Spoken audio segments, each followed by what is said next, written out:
Clara never knew her great uncle, but when she stood in his musty attic sorting through his things, she felt like she'd known him for a lifetime. The family had kept away from him, dismissing him as eccentric or downright mad, especially in his final years. His dark fascination with time made his death seem almost poetic. He died clutching his ancient pocket watch. Now it was hers. She found it buried in a wooden box, its once golden surface tarnished, its mechanisms eerily silent. Yet, as soon as Clara touched it, the watch began to tick. She thought nothing of it at first, attaching the heavy chain around her neck. It was just an old heirloom, a quirky relic from a family of oddballs. But when she glanced down at it later that day, the second hand twitched violently, and for a brief second, so brief she almost dismissed it, Clara saw something horrifying, a woman collapsing, her life extinguished in less than a blink. The vision lingered. She could still hear the deafening sound of her heart beating in her ears faster than the watch's cold tick. The image was so vivid, and even though she'd only glimpsed it for 1/10,000th of a second, it burned into her memory. The woman's face. The way her body crumpled, like someone had flicked off a switch inside her. She shoved the watch in her bag, unnerved, but trying to dismiss it as an overactive imagination. 2 days later, the woman she'd seen on the train station news had died, exactly as Clara had seen it. Clara's life took a sharp turn after that. The stopwatch wasn't just showing deaths, it was predicting them. With each glance, someone she knew died. Her neighbor, a colleague, a friend.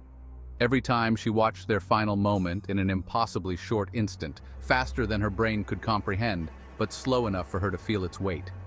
Each death was increasingly gruesome, heads split open in car accidents, bodies crushed by falling debris, freak accidents that no one could have foreseen. But the truth clawed at her with every tick.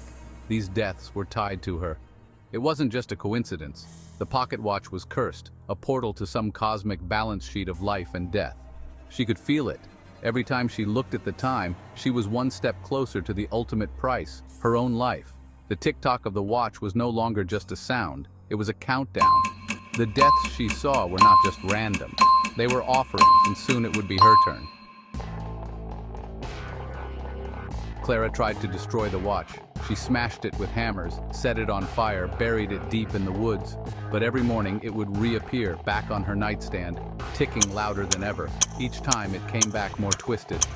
The metal surface was now darker, the ticking more erratic, the deaths more violent. The faces of her victims, the people she saw die, haunted her dreams, their mangled bodies crawling out from the darkness to blame her. She could hear their final screams trapped within the watch's glass. She lost control of her own mind, spiraling into paranoia. Everyone around her became a potential victim. When her best friend, Olivia, came to visit, Clara stared at the watch, knowing what would come.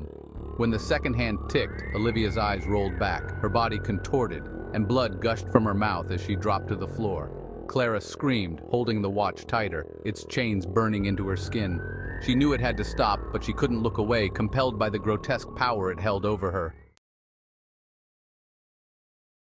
Desperate, Clara consulted with every occultist, priest, and spiritual guide she could find. None of them could help. They spoke of the watch as an ancient relic, something far older than human understanding, a tool once used to control life itself. But Clara had no use for stories. She wanted out. In the end, it was her own realization that sealed her fate. The deaths she saw were not random. They were connected to her in a horrifying way. The watch was feeding on her guilt, her sorrow, her fear. The more she feared death, the closer it came, and now the watch had started ticking faster. The ticking echoed in her ears, rhythmic and inescapable, a heartbeat entwined with her own. She could feel it. The clock was counting down to 0. And then, one day, she looked down at the watch. The second hand stopped. In that brief 1/10,000th of a second pause, Clara saw her own death. Her body, mangled beyond recognition, crushed under the weight of her own guilt. She saw it all, felt every bone shatter, every drop of blood drain from her body. And in that infinitesimal moment, the watch ticked one last time, then silence. Clara collapsed to the floor, the watch still clutched in her hand, its time frozen forever.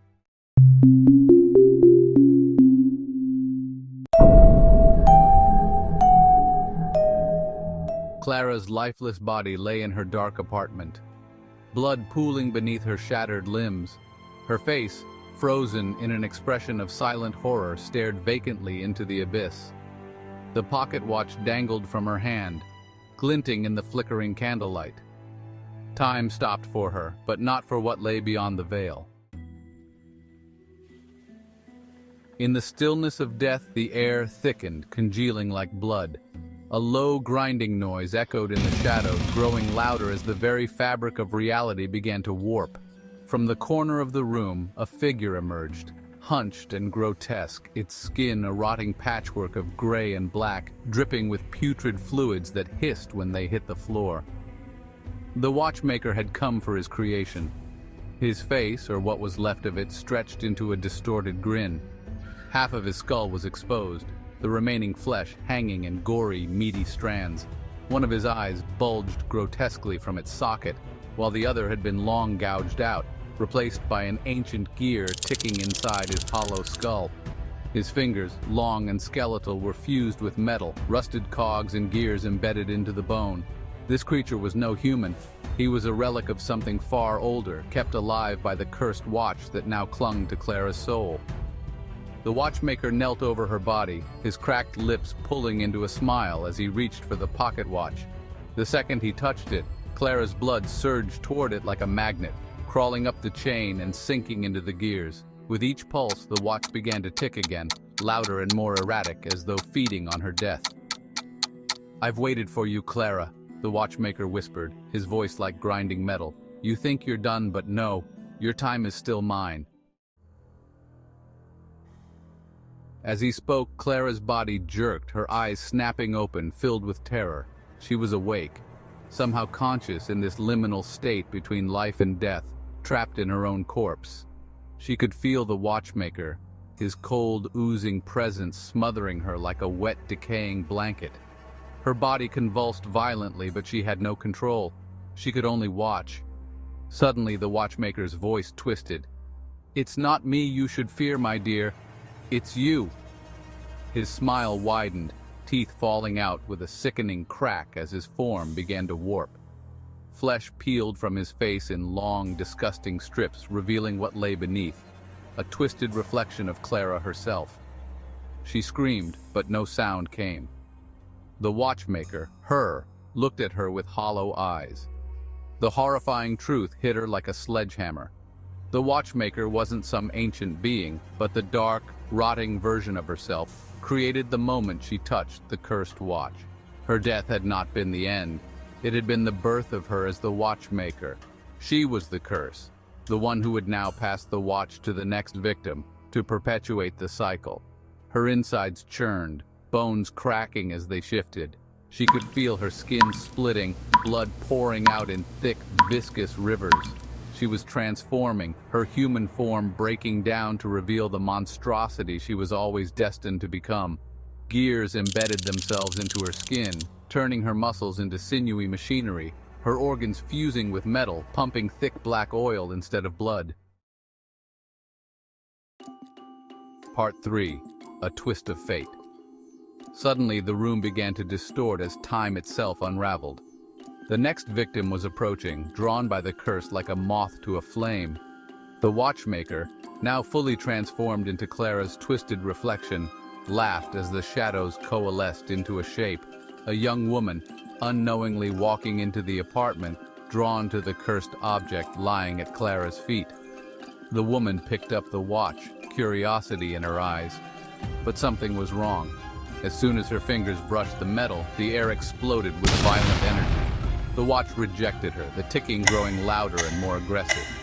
The gears within it twisted violently as though rebelling against its new victim. Clara, in her watchmaker form, felt the pull of something far more ancient and malevolent than herself. "No," Clara rasped, her voice shredded and metallic. "It was supposed to be you." The young woman smiled, too knowingly. Her eyes gleamed with a sinister light, and suddenly the air shifted again, this time colder, darker. The young woman wasn't just a victim, she was something more, something far older, more dangerous than the watch or the curse. She whispered a single word, one that echoed through the dimensions Clara now inhabited. And with that word, the watch exploded into 1,000 pieces, sending shards of reality crashing into one another. Part 4. The True Master. As Clara, now the Watchmaker, lay broken and disoriented in the collapsing world, she looked up at the young woman who leaned down with a smirk, her eyes glowing with ancient fire. "You thought you were in control of time, didn't you?" she said, her voice laced with venom. "You were only ever a puppet." The woman extended her hand, and with a single flick of her finger, the entire dimension shattered. Time itself crumbled, and Clara's form dissolved into the ether, her screams echoing in the endless void. But just before she was obliterated, the woman whispered in her ear, "Now it's my turn."